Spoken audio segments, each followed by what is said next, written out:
being reduced. Good. Okay, so we've got that. Okay, so that's pretty straightforward. Katie's probably a little disgruntled because it's kind of the exact same example as the respiration. Now let me show you what happens when I flip the equation around. Okay, so I've reversed the equation now. We're going in the opposite direction. Okay? In this particular instance, what's being oxidized? The water is being oxidized to what? To the 5O2. So it is being oxidized. Okay, before we even move on, who wants to make the $10,000 question guess as to how this relates, how this is different, but also how this kind of relates to what's going on here? What do you notice happened when I flipped the equation? It did both first and second. Right. So notice, oxygen is being reduced to water here. When I flip the equation, now water is being oxidized to oxygen. So I flipped the equation, and in doing that, I've actually flipped what's happening to each of the reactants. Okay? In this first one, oxygen was reduced to make water. When I flip the equation around so that these products are now reactants, the water is being oxidized to make oxygen. So what do you think is going to happen to the carbon dioxide? It's going to be reduced and become the ethane gas. Does everybody see that? So every time you flip the equation, it's going to be opposite. Exactly. And that's what we're going to see. Photosynthesis is the opposite of respiration. So here in respiration, glucose was being oxidized to form carbon dioxide. In photosynthesis, carbon dioxide will be reduced to form glucose. Yes, Josh? Should the 512 be said that too? Possibly. Did I miss? Yeah, I missed an O2. Okay, yeah, so that should be 7, sorry. This is what happens when I have to do it on the fly. 7O2 and 7O2, so we have 14 oxygens on either side. The coefficients aren't so important. If you'll forgive me for trying to balance an equation when I'm on the spot. The more important thing is understanding where the hydrogens are going throughout the course of that reaction. More importantly, where the electrons are going throughout the course of that reaction. So if I give you some examples here in the text, okay? Again, we're looking at our good friends sodium and chlorine. Okay, sodium loses an electron, becomes oxidized. Chlorine gains an electron and becomes reduced. Okay? In this example, where we have X and Y, X is transferring an electron to Y, so X is becoming oxidized, and Y is becoming reduced. Now, to make this even more fun, we have to come up with terms that describe the two reactants. The particular reactant that is donating the electron is referred to as the reducing agent, because in donating that electron, it actively reduces the other reactant. Whichever reactant accepts the electron is called the oxidizing agent. Okay? Because it's actively taking the electron away from the other reactant, resulting in that reactant becoming oxidized. So, as if pointing out oxidation and reduction were not enough, now I'm also going to ask you to tell me which of the two reactants is the reducing agent and which of the two reactants is the oxidizing agent. So we've got ethane gas and we've got oxygen gas. Which of those two is the reducing agent? Ethane. Bring that. Ethane. Okay? So, who wants to make a rule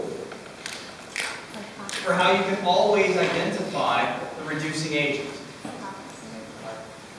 It's always what is losing the hydrogens and becoming oxidized. Okay, so the reducing agent will always also be what is being oxidized. Are we always going to have hydrogen to lose? Great question. That will depend upon my general disposition when writing said text. Most of the equations we're looking at in this chapter are going to have hydrogen.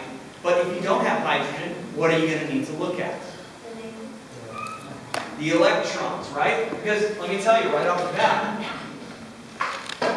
one of the molecules you're going to see a a lot of in this unit is called NAD+. It's a coenzyme, and its purpose is to accept electrons. When it accepts those electrons, it's going to become what's known as NADH. It's going to be carrying those 2 electrons, as we'll see. Okay? So, when NAD+ goes to NADH, is it being oxidized or reduced? Reduced. It's gaining electrons. It's becoming reduced. Okay? Which means this molecule here is the oxidizing agent. Doesn't matter if you even know what the other reactant is. If you know that this is accepting the electrons, and it's an electron acceptor, it is the oxidizing agent because it's being reduced. Okay? NADH will be used later on in a process where it will actually give up those 2 electrons, and once again it will become NAD+.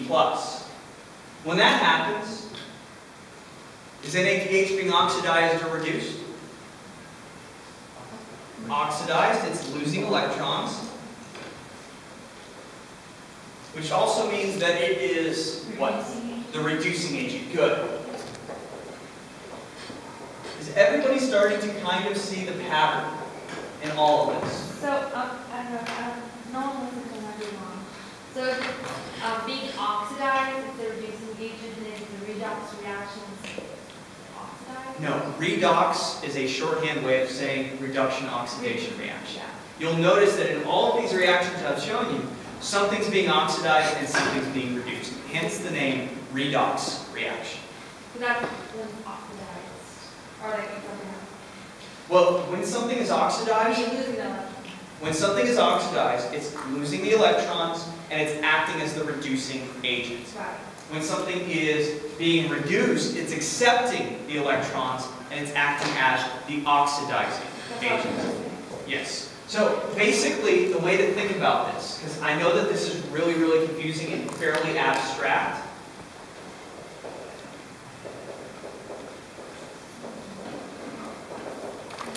Okay. C2H6 here is giving up electrons to oxygen. By giving the hydrogens to that oxygen, it is actively reducing this oxygen to water. That's why we call it the reducing agent. Jericho. Will it always be whatever has hydrogen in it, it'll always be the reducing agent? Not always, but most of the questions I'm probably going to ask you, it will be fairly clear cut. As I said before, I could ask y'all the one with water and hydrogen peroxide where both have hydrogen, but I'm not going to probably do something. What did you say? When you see that there's... She wanted to know, yeah, basically just to address everybody, so the people behind you can hear too. Jerica just wanted to know if we can always say, okay, this one has the hydrogen, so it's always going to be oxidized. For the purposes of my exam, that's a pretty safe assumption.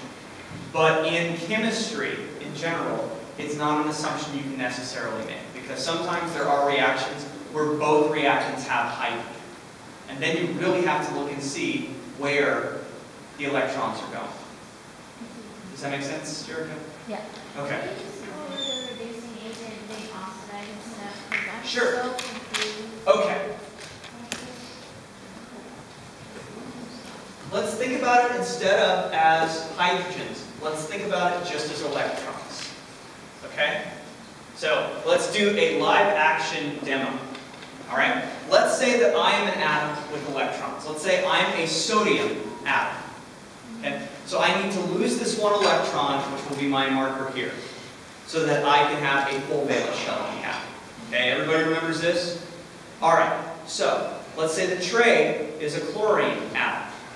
So I'm going to give Trey this electron. Okay, so first and foremost, who was oxidized, who was reduced? He was reduced, I was oxidized. Now, in terms of the agents, okay, I handed him the electron.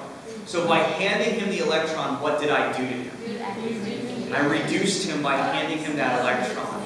Exactly. So I am the reducing agent because I provided him with the electron that reduced him, okay, in charge. He accepted the electron from me, and in accepting that electron, what did he do? What resulted in? I became oxidized. So even though I was oxidized because he accepted the electron from me, he's the oxidizing agent. Does that make sense to everyone? Yeah. It's like the giver and the receiver of a gift. Yes. Okay. So if I give you a gift, then you would be The reducing. you would be the oxidizing because you're gonna take my gift. I'm the reducing. It's I'm cause and giving you effect, a You're basically. reducing your stuff, so you're gonna be a reducer, and then you give your gift to me, and then I'm a oxidizing agent, right? You're giving me a gift. Okay. Okay. So say like actively getting your So if you give me I'm something, I'm gonna go oxidized, with it. he's the oxidizing agent. I'm oxidizing. Or if you want to think about it in terms of But debt, that means okay? that I'm being reduced, I'm right? reducing his debt. I'm the reducing Right? agent, but he's being reduced. Okay. Or his debt is being reduced, okay? An agent is the one like. All right. Yes, Richard. You were saying that hydrogen stands in the place of electrons? It can. It Because can. actually, the unique thing about hydrogen is a lot of the time, most of the elements it binds So to I'm being form oxidized. polar covalent bonds, oxidizing. or it almost acts as just a free So then what's electron happening? with these protons and That neutrons. means that I'm the reducing agent. And here, let me get to the slide that shows this, because I believe I have a couple of slides here. Okay, here we go. So, ready to get back in. We've got methane gas, and we've got oxygen gas here. And through this process called combustion, we generate energy and products. Products are carbon dioxide and water from methane gas and oxygen. We do this by transferring electrons in the form of those hydrogens from this carbon to this oxygen. So the carbon, the methane gas, becomes oxidized and acts as the reducing agent. The oxygen gas, on the other hand, becomes reduced by accepting those electrons, but acts as the oxidizing agent.